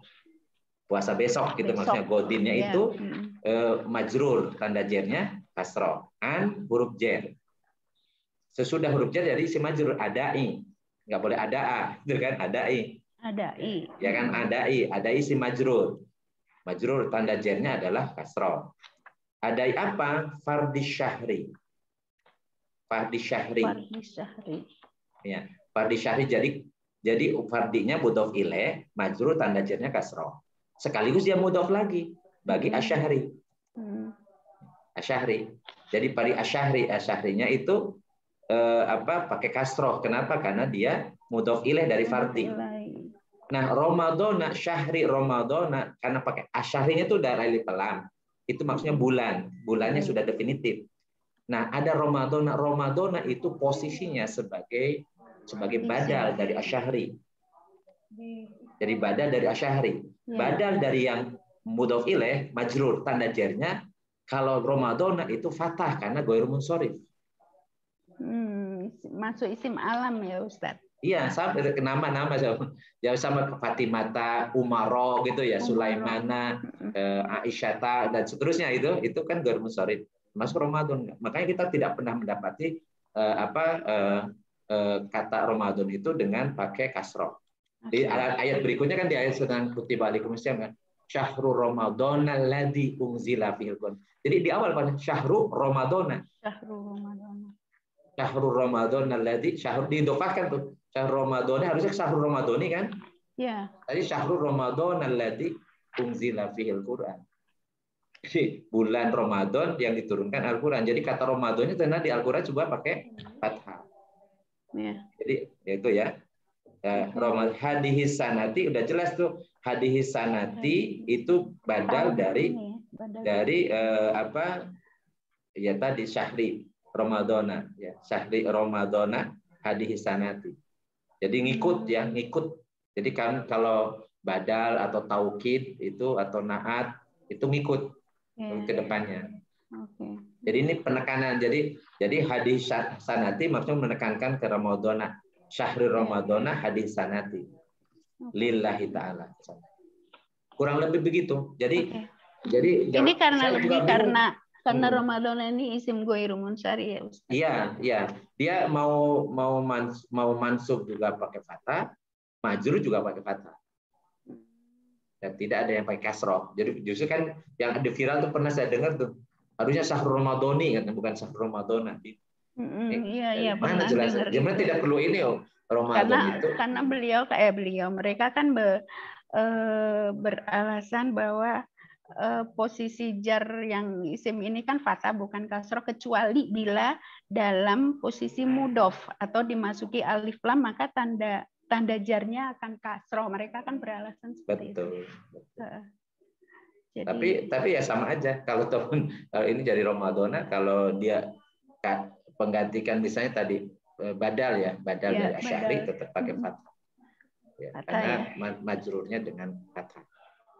Oke, makasih Ustaz. Ya. Mangga tadi Mbak Ira. Ya. Ira. Udah belum Ustadz? Mangga belum kelihatan ini ya. Azumar, yang mana ini Ya. Mbak? Inna. Inna ini tadi kan ya, inna sama nahnu kan. Nah, terus anzalna itu jadi, nah ini di mana kalimat yang menjadi ininya dia, menjadi apa? Khobar innanya. Khobar innanya, yang mana Ustaz? Ya, inna itu dari dua kata, inna dan na, ya. Inna huruf taukid, sekaligus surat inna itu tadi tarfaul isma tansabul isma tanfaul khobar. Jadi menasabkan isim, merafakan khobarnya. Jadi inna huruf taukid, na itu isim inna, tetapi karena dia isim domir, maka dia mabni. Mabni. Inna angzal mana? Angzalna ilaikal kitaba bil haqqi itu khobar inna. Tapi dalam bentuk jumlah fi'liyah. Dalam bentuk kalimat fi'il, kalimat verbal. Jadi kalimat lagi nih. Yaitu angzalna itu, jadi angzalna itu fi'il madi. Fi'il madi ini. Kemudian fa'ilnya na kami. Fa'ilnya na kami. Allah dan Allah ya. Angzalna ila huruf jar ka-nya itu isim domir. Al-kitaba maf'ulun bi. Maf'ulun bi dari angzalna. Jadi fa'ilnya na, maf'ul bihnya al-kitaba. Makanya pakai fathah kan. Bil haqi itu keterangan, bi huruf jar, al-haqi isim majrur. Keterangan. Jadi kalau ditanya tadi mana khobar innanya, kalimat fi'liyah. Anzalna ilaikal kitaba bil haqi itu khobar inna. Khobar inna berarti kalau kalimat baru berarti terdiri dari anzalna fi'il madi sekaligus fa'ilnya, ilaika keterangan, al-kitaba maf'ulun bi, bil haqi keterangan lain. Satu kalimat ya Ustadz ya? Betul. Anzalna ilaikal kitaba bil haqi itu satu kalimat. Nah, tapi posisinya sebagai khobar inna. Ya. Nah, selebihnya kalimat baru lagi gitu. Yang depan yang mana? Pak Budul. Pak Budi, Pak Budi. Kalimat baru lagi. Nah, kalau seperti ini, kalau ini namanya ada innanya berfungsi juga sebagai syarat. Fa-nya sebagai jawab syarat. Sesungguhnya kami telah menurunkan kepada Muhammad Al-Qur'an dengan benar, maka fa'bud itu tanya fa'bud u'bud. Jadi ini fi'il amr. Maka sembahlah olehmu, ini kayaknya kepada Muhammad ya, sembahlah olehmu. Siapa? Allah. Fa'budillah. Kenapa dikasih kasroh budi? Karena nyambung seperti Bashiril gitu ya. Jadi harusnya itu kan awalnya kan fa'bud, tapi karena dibaca nyambung dengan alif lam qamariyah dengan lafaz Allah, maka harus dikasroh. Dikasroh itu untuk nyambungkan fa'budillah. Nah, saya mau tanya Ustadz, saya mau tanya sekalian, kapan kita pakai kasroh, kapan pakai doma untuk menyambung itu? Kadang-kadang ada juga doma kan, menyambung. Ya, jadi itu tergantung nanti kalau orang Arab disebut sikol fil kalam atau tidak. Jadi sulit atau tidak ngomongnya gitu. Biasanya kasroh itu kalau di depannya ai atau kasroh. Tetapi seperti ini fa'budillah, bukan fa'budu ya, fa'budullah tapi fa'budillah, karena di depannya lafzul jalalah yang ada kaidah namanya, ada yang tafhim, ada khafif ya. Jadi karena ini yang lemah, maka pakai kasroh. Itu ngikuti kebiasaan orang Arab. Jadi kalau berat gitu bacanya, maka dikasih bantuan. Dan itu kaidah-kaidah itu yang mengembangkan awal-awalnya ya ahli nahwunya orang Arab ya, dari yang maksudnya biasa mereka menggunakan kata-kata itu. Dan kalau Al-Qur'an ini sebenarnya tauqifi kan, jadi apa yang didengar oleh sahabat dari Rasul, dan Rasul pasti dari Allah gitu ya, jadi tidak akan dikurangi karena ini di Al-Qur'an ini dulu awal-awalnya itu dari mulut ke mulut. Jadi disimpannya dalam otak. Sehingga mereka hafal di dalam kepala. Beda kalau kita kan hafalnya di luar kepala, sehingga ngelotok terus ya. Ngelotok di luar kepala gitu, sehingga lupa terus gitu kan. Kalau dulu para sahabat itu kan dulu belum ada mushafnya. Belum ada catatan. Di Rasulullah itu tidak mengajarkan dengan tulisan gitu kan, enggak. Iya. Tapi diwahyukan, ilhamkan kepada beliau, beliau langsung nyampaikan dengan lisan. Dan para sahabat menerima dengan pendengaran gitu. Kami disimpan dalam hafalan, dalam otak. Itu kan hebat-hebat. Seperti misalnya Ibnu Mas'ud, beliau mengatakan, akhadtu min fi Rasulillah sallallahu alaihi wasallam al-Qur'ana sab'ina suratan minal Qur'an. Jadi beliau mengatakan, aku langsung mengambil dari mulut Rasul itu 70 surat dari Al-Qur'an. Jadi 70 surat, dan termasuk dalam surat Al-Baqarah. 70 surat langsung hafalnya langsung dari Rasul, dengar langsung dari Rasul. Jadi hebat. Nah, kalau kita kan suruh ngapalin muter-muter majrur sama juga lupa lagi kan gitu. Jadi hebatnya dulu para sahabat. Nah, kita ini sudah dibantu dituliskan. Jadi mushaf itu ada dia terlengkap gitu setelah pada masa Khalifah Utsman bin Affan. Jadi kalau zaman Rasulullah ya tercecer, kalau dia itu pun tidak semuanya punya tulisan. Sebagian besar di hafalan. Ada yang punya tulisan itu bercecer di mana-mana, ada yang kemudian dikumpulkan.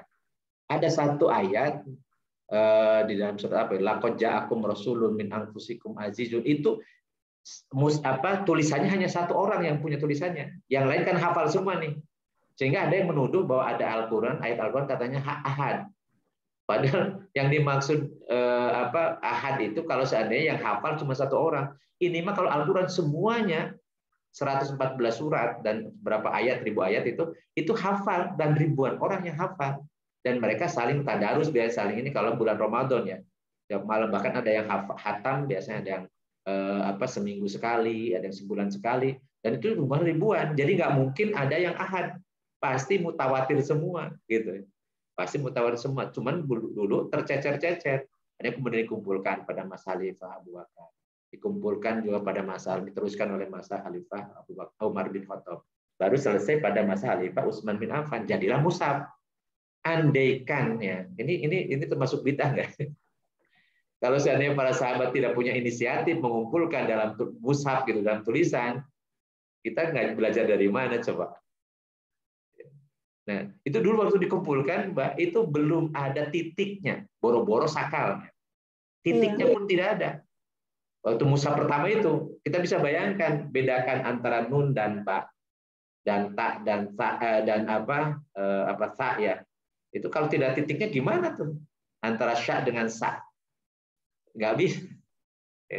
Antara ghin dengan ain ya, ain dengan ghin, antara do dengan so, antara to dengan zo gitu ya. Kita nggak bisa bedakan. Kenapa? Karena nggak ada titik ya. Akhirnya kemudian dikasih titik. Itu penemuan titik itu juga luar biasa, itu membantu kita. Setelah itu kemudian kan tadi bacanya apa itu, dhammah, fathah atau kasroh. Nah, kemudian muncullah ilmu nahu. Ilmu nahu sekali kalau maf'ul, kalau fa'il itu dhammah, kalau maf'ul bi itu fathah, dan seterusnya. Jadi ilmu alat yang kita pelajari sekarang. Jadilah sekarang Al-Qur'an itu tulisan Arab yang sudah ada sakalnya dan gondrong, itu pun kita salah juga gitu kan. Kenapa? Karena kita tidak belajar ilmu alatnya. Jadi kita ini harus berterima kasih banget ya kepada para ulama terdahulu.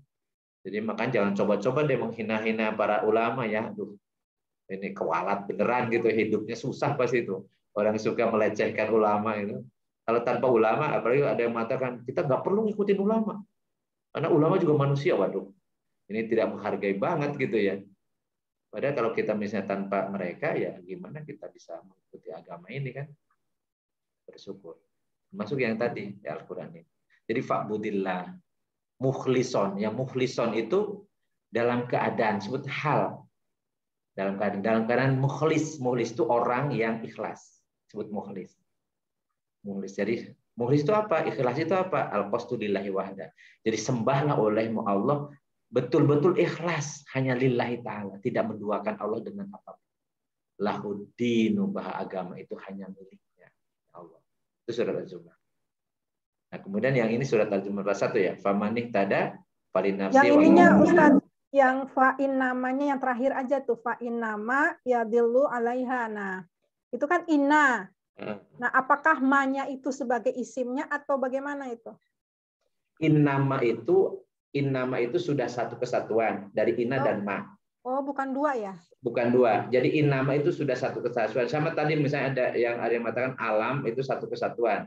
Walaupun saya mengatakan a dan lam itu a huruf istifham, lam. Tapi ada yang mengatakan alam itu satu kesatuan. Sama dengan innama, ada yang mengatakan inna dan ma, tapi maknya ma zaidah, tambahan saja, tidak mengandung makna seperti isim mausul. Tapi ada yang mengatakan innama itu sendiri, namanya adatul hasr, alat untuk membatasi. Kalau innama itu hanya saja, hanya sesungguhnya. Jadi hanya kalau inna sesungguhnya, tapi kalau innama hanya sesungguhnya. Makanya nanti ayat-ayat contoh misalnya ayat-ayat tentang yang diharamkan, baik minuman atau makan, pakai diawal dengan innama. Berarti yang lainnya jadi hanya itu saja, hanya itu diharamkan. Innama hurrima alaikum, hanya saja, hanya sesungguhnya yang diharamkan. Dan sekarang itu ini gitu. Artinya jadi nggak berlaku ini, Ustaz, nggak berlaku isim inna, nggak berlaku. Enggak, karena itu innama itu satu kesatuan. Iya. Jadi maka hanya sesungguhnya, maka ya kan nih, pamanih tada fali nafsi, maka barang siapa yang mendapat petunjuk, maka petunjuk itu untuk dirinya sendiri. Dan waman dolah, dan barang siapa atau barang siapa yang ini manih tada itu juga syarat man karena di depannya ada sukun, maka dikasih kasroh. Iya. Sama dengan tadi Pak Budillah ya. Pamanih tada ihtada, barang siapa memberi petunjuk, maka petunjuk itu untuk dirinya. Waman dolah, dan barang siapa yang sesat fa'in nama, maka hanya sesungguhnya ya dillu alaiha, kesesatan itu akan berakibat pada dirinya juga. Jadi paham, Ustaz. Jadi nggak berlaku ya. Jadi bukan inna itu ya yang dimaksud ya. Jadi innama adatul hasr ya, alat untuk membatasi, hanya sesungguhnya. Nah, kalau yang di bawah Ustadz yang Zumar 42 inna fi dalika, innanya huruf taukid. Jadi karena tidak digabung dengan fi kan? Tidak juga bisa digabung dengan fi. Isimnya mana isim innanya? Jadi isim innanya fi dalika. Oh, gitu fi dalika. Jadi dalam bentuk jar majrur. Tapi dalik fi-nya tapi dalikanya kan isim isyarah ya. Jadi mabni dia. Harusnya dia isim majrur kan, tapi karena mabni fi dalika. La ayatin, nah la ayatin ini majrur ya. Jadi ini kalau seperti ini ayatinnya isim innanya ya ayatin, karena kalau jar majrur dikedepankan itu disebut berarti ini diakhirkan ya muakhir. Jadi ini isim innanya yang dikedepankan. Jadi khobar innanya fidalika. Jadi kalau orang Arab ngomongnya inna la ayatin fi dzalika qaumi yatafakkarun fi dzalika gitu ya. Seperti misalnya walam yakun lakun kufuwan ahad ya, yang huruf surat Al-Ikhlas. Walam yakun lahu kufuwan ahad. Nah, ternyata Al-Qur'an lahunya di depan, dikedepankan. Walam yakun lahu, padahal susunannya kalau yang ngikuti ilmunya gitu, ilmu nahu orang Arab ya, harusnya walam yakun ahadun kufuwan lahu gitu. Tapi ternyata Al-Qur'an lahunya kedepankan. Jadi yang keterangannya kedepankan, kemudian kufuwan khobar kanaknya itu dikedepankan juga. Baru isim kanaknya yang di akhir ahadun. Nah, ini juga sama. Jadi khobar innanya yang dikedepankan fidzalika. Mengetahuinya gimana, Ustaz? Ya. Mengetahuinya bagaimana mengetahuinya? Nah, itu dari maknanya. Mau tidak mau. Jadi la ayatin itu isim inna yang dikebelakangkan itu mansubun, tanda nasabnya kasroh. Jamak muannas salim. Jadi jamak muannas salim itu tidak ada yang fathah. Karena jamak muannas salim hanya dua, ayatun atau ayatin. Iya. Ini inna la ayatnya itu taukid, jadi tidak berpengaruh. Sungguh. Jadi ada dua taukid, inna dan lam taukid. Ya, Bi. sesungguhnya sungguh ayat-ayat atau ini ayat-ayat bagi kaum yang mereka berpikir fidalika, pada yang demikian itu. Yang demikian itu pasti di depan. Ini potongan ya. Iya, potongan. Inna fidalikanya. Jadi itu tadi saya keliru sedikit. Jadi la ayatina itu khobar la ayatina isim inna yang muakhar belakangan. Iya, terima kasih Ustadz. Cukup paham lumayan. Siap. Oke, yang lain Bapak dan Ibu. Di stopnya gimana? Di offset ya? Offset. Oke. Siap. Udah jam berapa? Udah cukup ya. Udah pada ngantuk. Insya Allah. Nanti kalau minggu depan nanti saya nyampaikan kayak review dulu sebelum kita belajar sorofnya. Sambil tetap saya mengulang yang nahunya sambil diterapkan ke Al-Qur'an, dan saya pasti akan nyisip-nyisipkan doa gitu ya, apa nanti biar sedikit-sedikit kita sambil paham apa yang kita baca, maksud saya. Termasuk zikir, wirid dan yang biasa dibaca supaya terjadi bukan hanya hafal tapi kita paham gitu apa yang kita baca, paham gitu. Seperti tadi doa kunut mudah-mudahan nyambung. Yang biasa kunut, tapi kalau yang nggak biasa kunut jangan dipaksakan harus berubah mazhab, ya enggak lah. Jadi lanjutkan saja apa yang kita yakini dan nggak usah diperdebatkan ya. Jadi nggak usah diperdebatkan, capek perbuatan itu, mendingan kerjain aja. Jadi kalau kebaikan ya nggak usah diperdebatkan, kerjain supaya jadi pahala. Kalau diperdebatkan jadi dosa nanti. Karena kalau suka pasea, kata orang Sunda bilang, merasa punya dalil, merasa paling benar gitu kan. Akhirnya malah bukan ujung-ujungnya baik, malah jangan teman yang belum ketemu saja di grup ini jadi pasea duluan, padahal siapa dengan siapa itu. Ya. Jadi nggak ada kerjaan, menurut saya sih nggak ada kerjaan banget gitu ya. Kalau sesuatu yang mendatangkan keburukan nggak usahlah kita paksain ya. Di grup kita juga ya, jangan ini. Saya memang tidak akan komentar, pasti saya tidak akan komentar ya. Yang pro kontra ini, karena percuma gitu ya. Ya, nanti muncul gini kesombongan kadang-kadang, merasa dia lebih lama belajar, lebih punya guru, lebih macam-macam, susah. Biasanya sama-sama jadi egonya. Jadi itu makanya lebih baik tinggalkan aja. Ya nanti udah Daniel yang mengcutnya gitu, adminnya yang. Jadi kita pelajari, pokoknya kalau teman saya menyampaikan doa kunut bukan nyuruh sekarang sholat subuh pakai kunut, enggak. Cuman yang pakai kunut supaya paham artinya bagus ya.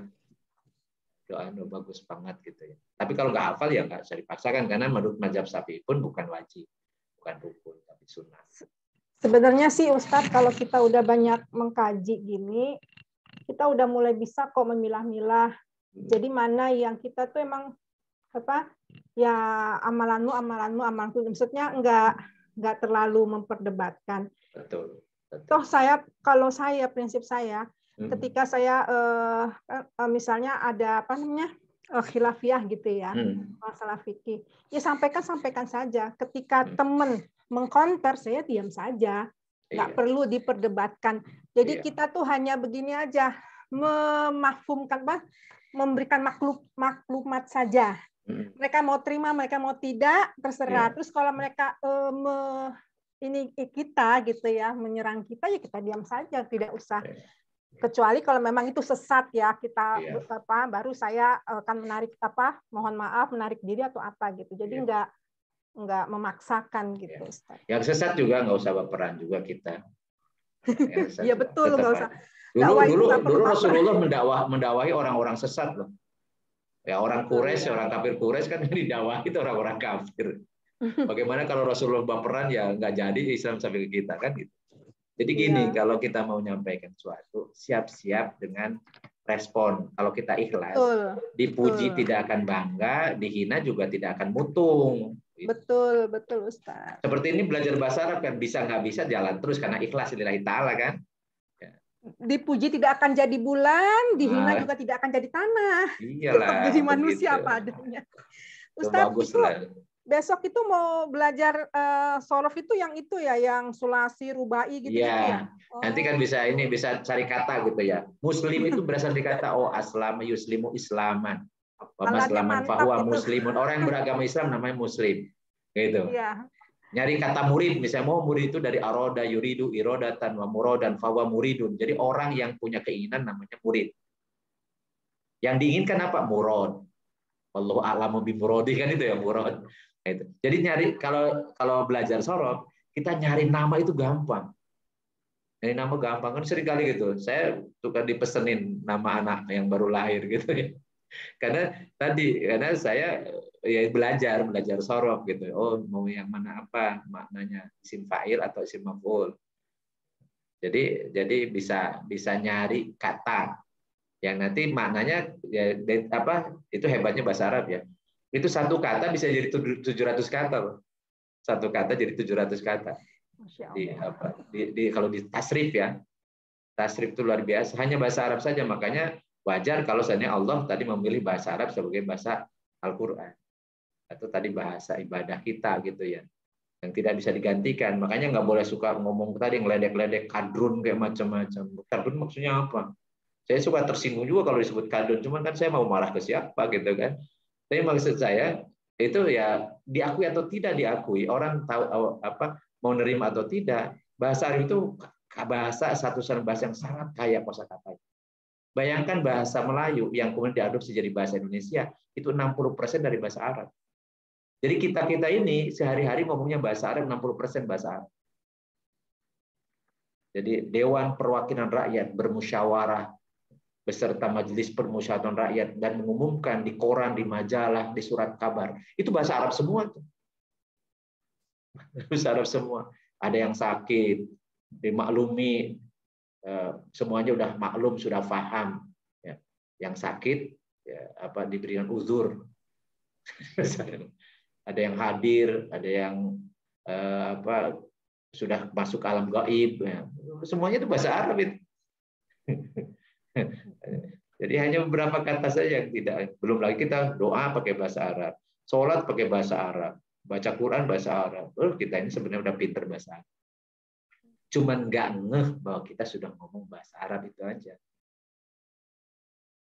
Kurang lebih ya. Kang Cucu udah senyum-senyum itu karena udah ngantuk ya. Sudah malam itu. Oke ya, teman-teman sekalian, insya Allah minggu depan kita mulai motek-motek asal kata ya, jadi sorof. Tapi tetap nahunya tetap kita ulang-ulang terus. Ya. Nanti lama-kelamaan pokoknya majrur mah bisa deh. Ya. Yang penting tadi faham apa yang kita baca, itu targetnya ya, faham yang kita baca dalam sholat atau dalam doa kita, dalam wirid atau dzikir kita sehari-hari. Mungkin nanti juga belajar untuk awal pidato itu ya. Jadi awal permulaan pidato itu kadang-kadang jadi geli juga gitu kalau kita yang ngerti ya susunannya. Kok jadi aneh gini ya baca permulaan, jadi pakai bahasa Arab bener tapi nggak nyambung gitu. Ada juga itu. Apalagi karena yang nggak terbiasa lidahnya, nggak terbiasa ngomong bahasa Arab kan jadi kacau pabaliut gitu ya lidahnya. Oke, nanti kan misalnya udah Daniel mau pidato ya nanti jadi tuan rumah acara syukuran macam-macam kan minimal baca awal pembukaan pidato itu ya fasih gitu ya dan paham. Ya itu dia. Saya suka takut kalau pakai mukadimah bahasa Arab. Tadi yang dibilang Ustadz, takutnya ada yang ngerti kok jadi itu pabaliut ya. Nanti kita ini kan, pokoknya saya kasih contoh-contoh ya di ini ya. Pokoknya nanti kan yang latihan tuh nanti ada ayat Al-Quran, ada juga bacaan-bacaan kita, termasuk tadi misalnya pembuka pidato yang ringan-ringan, tapi kita paham gitu. Minimal ada yang dihafal sehingga jangan sampai ketika sambutan dari tuan rumah, acara syukuran atau pidato apa gitu, apalagi kalau jadi pejabat gitu ya, jadi pejabat ya mantap lah baca minimal, tapi benar susunannya walaupun mungkin pendek nggak apa-apa, bukan pendek atau panjangnya. Dan menunjukkan bahwa kita memang ya ini mengikuti kebiasaan para ulama, kebiasaan dulu Rasulullah. Kalau Rasulullah pasti bahasa Arab terus kan, pasti kan orang Arab, nggak pernah pakai bahasa Indonesia gitu. Jadi sebenarnya kita ini bid'ah nih, nggak pernah dicontohkan Rasulullah ngomong pakai bahasa Indonesia, ceramah pakai bahasa Indonesia, kita pakai bahasa Indonesia. Kalau Rasulullah nggak pernah tuh, nggak pernah ceramah pakai bahasa Indonesia sama sekali. Jadi kalau orang nantikan dalil harus ada contoh dari Rasulullah, nah kita nggak ada contohnya ngomong bahasa Indonesia. Ada dalilnya nggak? Ya nggak ada. Jadi kita ini ahli bid'ah, ya iyalah. Pakai kopiah putih tuh, mana ada dulu Rasul pakai kopiah putih. Apalagi Kang Cucu tuh pakai kacamata, pakai apa? Pakai jam tangan, pakai macam-macam gitu. Udah kita ini ahli bid'ah beneran. Apalagi saya peneliti itu tukang bid'ah.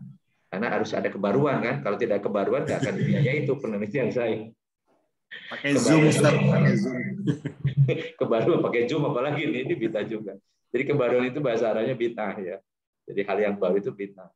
Jadi juga kadang-kadang hati-hati juga karena orang gampang membid'ahkan itu udah berat gitu konsekuensinya. Karena kita tidak sadari kita ini mungkin contoh Rasul atau nyontoh ke Rasul itu hanya berapa persen, kecil banget. Yang kita pakai, yang kita ucapkan, yang kita makan, semuanya hal yang baru, nggak ada zaman Rasulullah. Baik, karena sudah malam, kita akhiri dengan doa kifaratul majelis. Subhanakallahumma. Alhamdulillah, mudah-mudahan kita semua diberikan kesehatan, panjang usia, hidup berkah, dan mudah-mudahan Allah wafatkan kita dalam keadaan bersama. Assalamualaikum warahmatullahi wabarakatuh. Waalaikumsalam. Terima kasih Ustaz. Mas Arya, teman-teman.